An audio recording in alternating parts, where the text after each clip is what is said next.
The cool night of November 4th clung to the Michigan air like a ghostly veil, shrouding the expanse of Blackwater pines. Milo, Leah, and Travis were gathered around a dwindling campfire, the flickering light casting fleeting shadows across their tired faces. This was supposed to be a weekend away from the hustle, a chance to explore the mystery of an abandoned ranger station. But the woods had grown unnervingly quiet, and the darkness around them felt alive, pulsating with an almost sinister presence. Milo was restless. He kept fiddling with his camera, his brooding eyes darting around, catching every sway of the pine branches. His breaths were shallow, the crisp night air doing nothing to calm his nerves. Leah, her rugged demeanor softened by the firelight, watched him with suspicion, the embers illuminating her clenched jaw. She could sense his unease and, truthfully, felt it herself. Travis sat a bit away, staring into the flames. His eyes were filled with a quiet sadness that spoke of loss, the weight of a brother he could never save, the memories of that terrible fire replaying in his mind like a nightmare he couldn't wake up from. "What is it with you and quiet nights, Milo?" Leah asked, her voice barely concealing her unease. "You look like you're expecting something to jump out." Milo shot her a tense glance, his fingers tapping restlessly against the camera's buttons. "It's too quiet. It's never this quiet," he muttered, his gaze shifting into the darkness. The first night had passed uneventfully, but now, the second night brought with it a strange sound, a distant dragging noise that seemed to echo through the woods. It was faint, barely discernible over the rustling of the leaves, but it was enough to set Milo's nerves on edge. The dragging was rhythmic, deliberate, like something heavy being pulled across the forest floor, and it seemed to grow louder with every passing second. "Do you hear that?" Milo whispered, standing up suddenly, his camera already raised, snapping shots of the darkness. The flash burst into the night, illuminating only more shadows, twisted branches, and empty space. Leah and Travis exchanged weary looks. "Probably an animal," Travis offered, trying to steady his own nerves, though the unease in his voice betrayed his true feelings. His fingers tightened around the flashlight, and he cast a wary glance at the darkness beyond the campfire's glow. "No," Milo insisted, adjusting his lens to zoom in on the shadows. "It's something else." Leah rolled her eyes but couldn't deny the prickling at the back of her neck. Something felt wrong. The woods were never this quiet. She could hear her own heartbeat, feel the tension in the air. There was something out there, something watching. Morning came, and with it, Leah's disappearance. Milo had awoken to find her tent empty, the flap zipped up neatly. Her gear untouched, her boots still beside her tent. It was as though she'd simply vanished into the cold night. The air was thick with tension, Milo's paranoia palpable. He kept replaying every sound, every rustle, convinced he had missed something important. Travis's expression hardened, his mind replaying every moment from the night before, searching for anything he might have missed. "You know something?" Milo spat, his face contorted with suspicion. He had spent the entire morning photographing Leah's campsite, each detail feeding into his growing sense of unease. His fingers were trembling as he reviewed each photo, zooming in on every shadow, every angle. "You're not making sense," Travis countered, but there was doubt in his voice. Doubt that maybe Milo wasn't just losing it, that maybe something was wrong. Travis could feel it too, a gnawing sense of dread that seemed to grow with each passing hour. Hours passed. They stumbled across a scrap of Leah's flannel near a stream. It was bloodied, torn, caught on a low-hanging branch as if she had been dragged.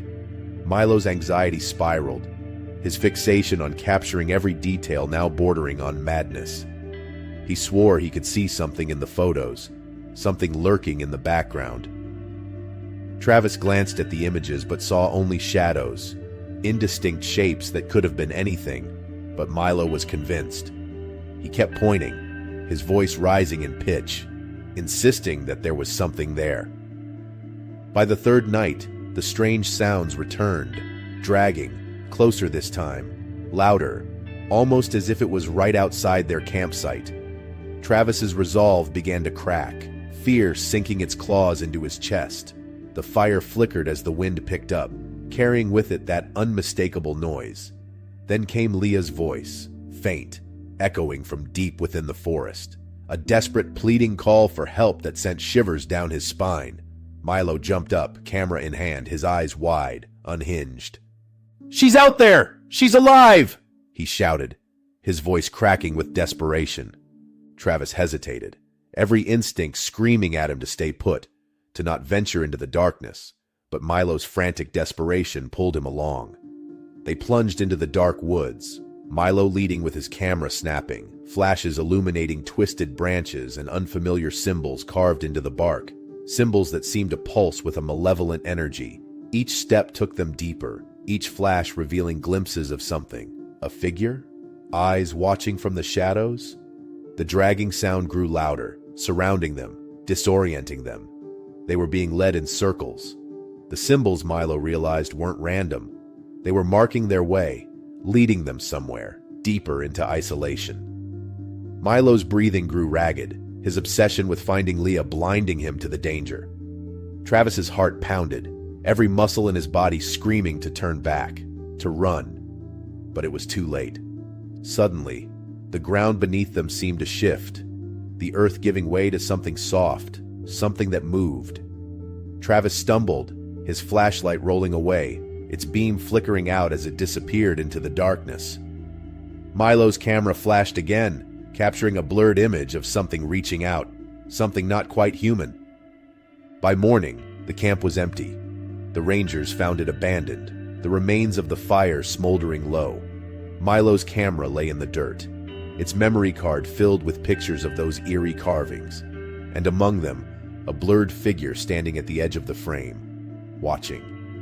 The images grew more frantic, more chaotic, as if Milo had been running. The last few photos, nothing but streaks of light and shadow, and that ever-present figure drawing closer. Milo, Leah, and Travis were never found, and the whispers of Blackwater Pines only grew louder. The stories of strange symbols and missing campers forever etched into the local lore. People spoke of the dragging sound, of the eerie carvings that seemed to appear overnight, of the voices that called from deep within the woods. No one dared to venture too far, not anymore. People say, on quiet November nights, you can still hear that dragging sound in the woods, and if you're unlucky, you might just catch a glimpse of what's watching you.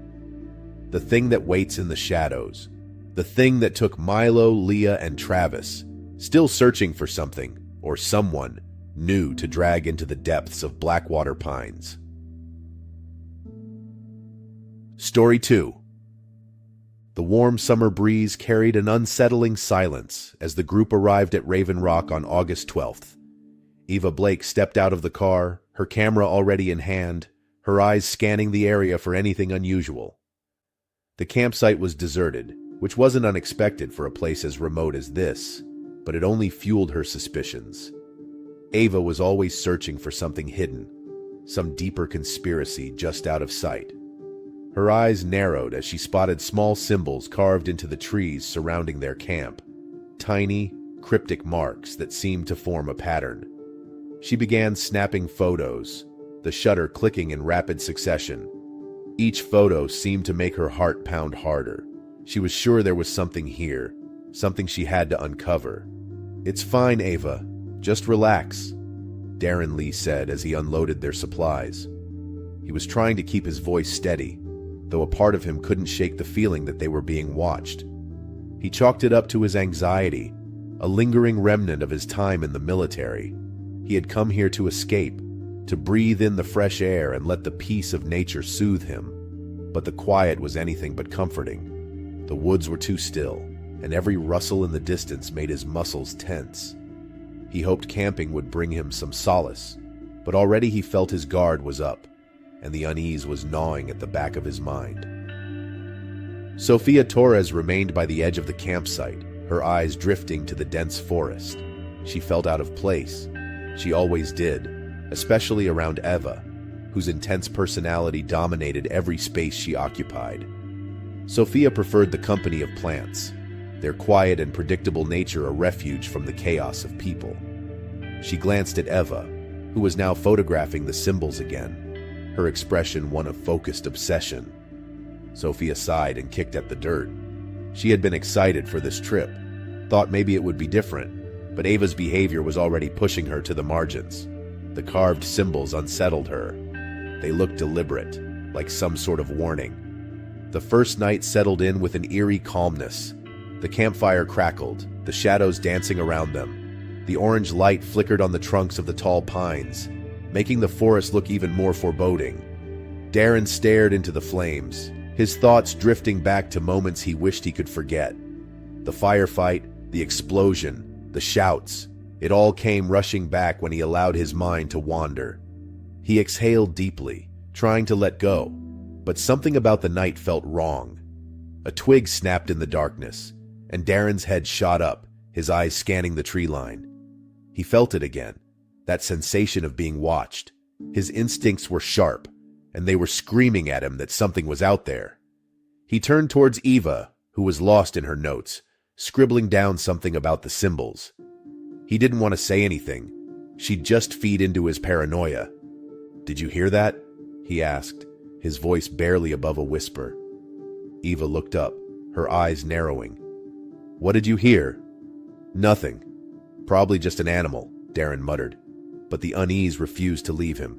He kept his flashlight within reach, the beam cutting across the darkness as if it could slice away the fear building inside him. Sophia, meanwhile, sat closer to the fire, her arms wrapped tightly around herself. She wanted to speak up, say she felt the same, like they were being watched, but Eva would just dismiss it, like she always did. The next day brought more strange occurrences. Sophia was the first to see it, a figure at the edge of their campsite, just standing there, half hidden by the trees.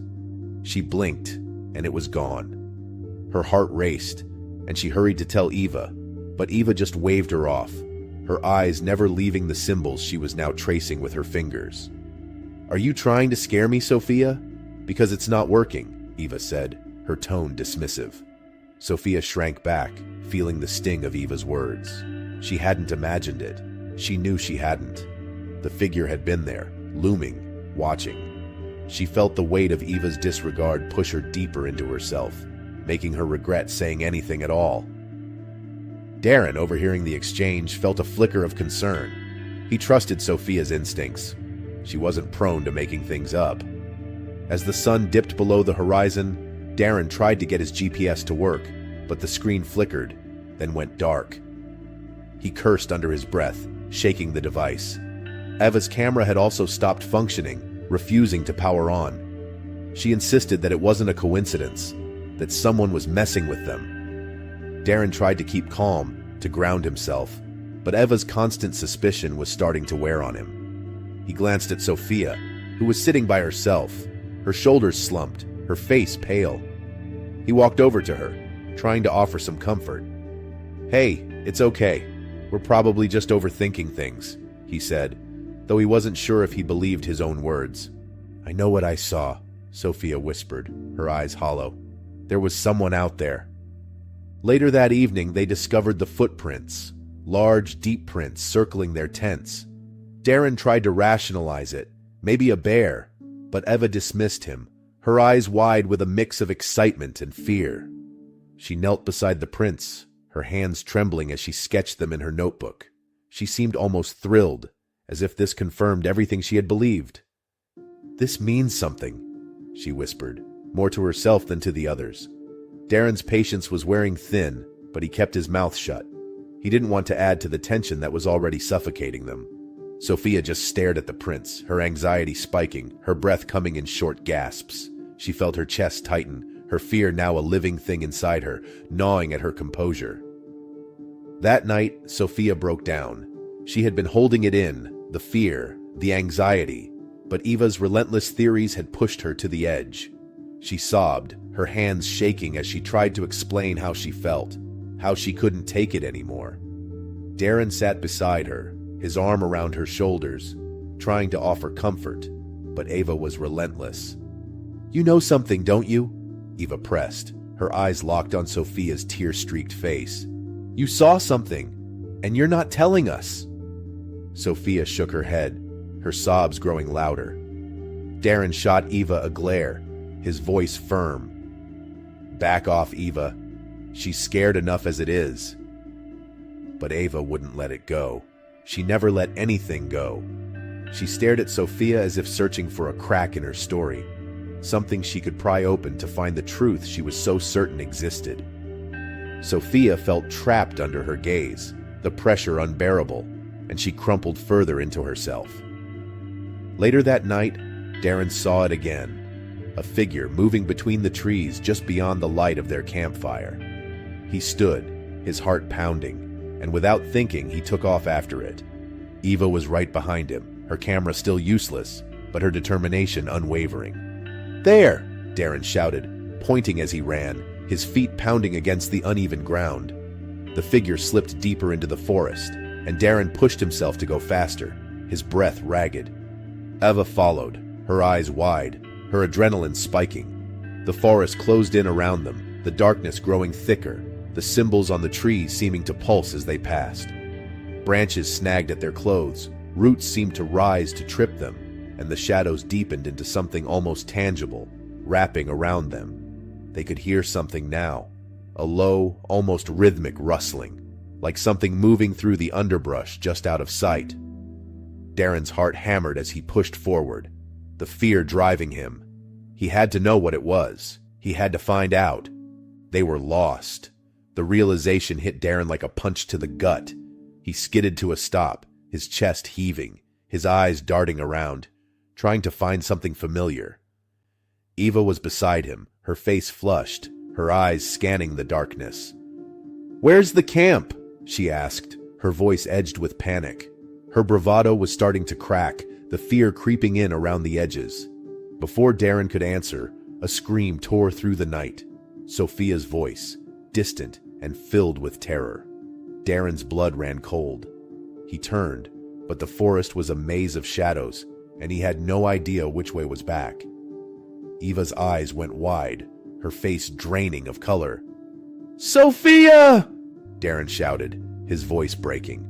He stumbled forward, unsure where he was going, the darkness pressing in on him from all sides. The scream echoed again, then cut off abruptly, leaving a silence that seemed to swallow everything. Darren's pulse thundered in his ears. They needed to find her, but every direction looked the same, and the symbols carved into the trees now felt like mocking eyes watching them, taunting them. Morning came, and with it, a grim discovery. Authorities found Sophia's body near the riverbank, her face pale, her eyes wide open, staring at nothing. Nearby, they found Darren's journal, its pages smeared with mud, and Eva's camera, lying half buried in the dirt. The memory card was intact, and the final photo was chilling, an indistinct figure, lurking in the shadows, watching them, its eyes just barely visible in the gloom. The story of Raven Rock spread quickly, whispers of strange figures and eerie symbols haunting the area. Eva, Darren, and Sophia became another part of the dark lore that surrounded the place. Their fates a chilling reminder of the shadows that waited just beyond the edge of the light. People talked about the strange energy in the area, about the way the symbols seemed to change positions, how no one could ever find them twice in the same spot. It was as if the forest itself was alive, shifting and watching, a predator lying in wait. To this day, on quiet August nights, people say you can hear the echoes of Sophia's screams by the riverbank, and if you dare venture too far into the woods, you might just see the shadowy figure that watches, waiting for the next group to stumble into its territory. The locals know better than to camp there now, but every so often, someone comes, drawn by the stories, thinking they can solve the mystery. They never do. They just become another part of it, swallowed by the shadows of Raven Rock, leaving behind only whispers and warnings for those who come after. Story 3. The journey to Devil's Peak began on October 10th, with the sun casting long shadows across the rocky terrain. Alex Finch adjusted his glasses and stared up at the peak. It loomed ominously against the clear Nevada sky, its jagged edges a dark outline against the setting sun. He took a deep breath, feeling the weight of the past pull at him. He wasn't here just for the research. This was personal. His daughter had disappeared years ago, and though he knew it was irrational, something about Devil's Peak called to him, whispered promises of answers, of closure. He had to know, even if it made no sense. This trip, this ominous mountain, it felt like his last chance to understand what had happened, even if it led him to places he feared to tread. Bethany Young, her backpack strapped tightly to her shoulders, glanced at Alex, noting the intense look in his eyes. She had read the stories about this place, the whispered tales of strange rituals and ancient sacrifices. To her, Devil's Peak was more than a research project. It was an obsession. She had spent months piecing together its history, convinced that there was something here, something dark and forgotten that needed to be uncovered. She ignored the chill running down her spine. There was a part of her that feared what they might find, a part that feared it might echo the darkness in her own family's past. Her grandmother had always told her stories about curses and the price of curiosity, stories she dismissed as folklore. But as they approached the mountain, the weight of those tales seemed heavier. Logan Price, the youngest of the group, tightened his grip on his hiking pole. He tried to project confidence, but inside, unease gnawed at him. He had heard the stories, too, from locals who spoke of shadows and eerie lights, of people who came to Devil's Peak and never returned. Logan wasn't one to shy away from danger. He had been a park ranger for years, and he loved the thrill of adventure. But there was something different about this place. The air seemed thicker, harder to breathe, and the landscape itself felt like it was watching. He glanced at Bethany as she adjusted her camera, her face set in determination. He admired her dedication, but couldn't shake the nagging feeling that they were stepping into something far beyond their control. That first night, they sat around a campfire at the base of the peak, the flames flickering and casting dancing shadows on the rock faces around them. The fire crackled, its warmth a fleeting comfort against the chill of the encroaching night. Bethany's voice took on a storyteller's cadence as she shared the dark tales she had uncovered. Of rituals, of sacrifices, of desperate people making deals with forces they didn't understand. Logan listened, his eyes fixed on the fire, but his thoughts wandered. He could almost see the rituals playing out in the flickering flames, shadowy figures and desperate cries echoing in his mind. The crackling of the fire seemed to mix with those ghostly sounds, making it feel as if the past was reaching out to them, trying to pull them in. Alex, sitting across from Bethany, clenched his jaw, his hands tightening around the notebook in his lap. The stories seemed to stir something inside him, a restless feeling, an urgent need to find out the truth. He stared into the darkness beyond the firelight, half expecting to see his daughter's face emerge from the shadows, her eyes wide and pleading. His mind replayed the day she vanished, the helplessness that had consumed him. The thought that there might be an answer hidden in these mountains was almost too much to bear, but it was also the only thing that kept him going. The next morning, as they prepared to hike further up the peak, a local approached them. He was an older man, his face lined with age and worry. His clothes were worn, his boots scuffed, as though he had walked many miles to get here. He eyed them with a mix of curiosity and caution before speaking. "You shouldn't be here during the blood moon," he said, his voice low, almost pleading.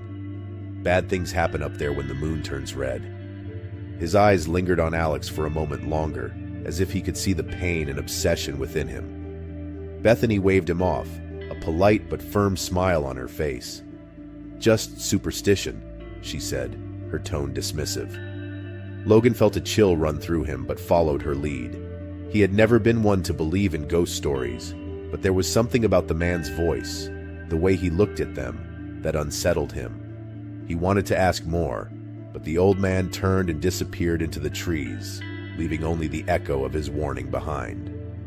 As night fell, the sky turned an eerie shade of crimson, the blood moon hanging low over Devil's Peak. The air seemed to vibrate with an unnatural energy, and every noise felt amplified in the stillness of the wilderness. Alex couldn't sleep. He tossed and turned, haunted by dreams of his daughter. In the dreams, she was calling to him, her voice echoing through the darkness, leading him towards the edge of a cliff. He could see her face, pale and ghostly, her eyes hollow. He woke up with a start, his heart pounding, only to find himself standing near the edge, Bethany's hand on his shoulder, her eyes wide with concern. "Alex, what are you doing?" she asked, her voice barely a whisper. He looked around, disoriented, the cold night air biting into his skin. I don't know," he muttered, his eyes drifting to the shadowy outline of the peak above them. Bethany led him back to the camp, her heart pounding as she kept a firm grip on his arm. She glanced back at the peak, the red glow of the moon, giving it an almost otherworldly appearance. She had seen something in Alex's eyes, a vacancy, a pull that frightened her. It was as if he was somewhere else entirely, somewhere dark. She resolved to keep a closer watch on him, but part of her feared that whatever had gripped him was beyond her ability to control. The third day brought more strange occurrences. Logan swore he saw shadowy figures in the distance, moving between the rocks, always just out of sight. Their movements were fluid, almost unnatural, disappearing whenever he tried to focus on them. He rationalized it, told himself it was just his tired mind playing tricks on him. But the unease only grew. The feeling of being watched was constant, gnawing at him with every step they took.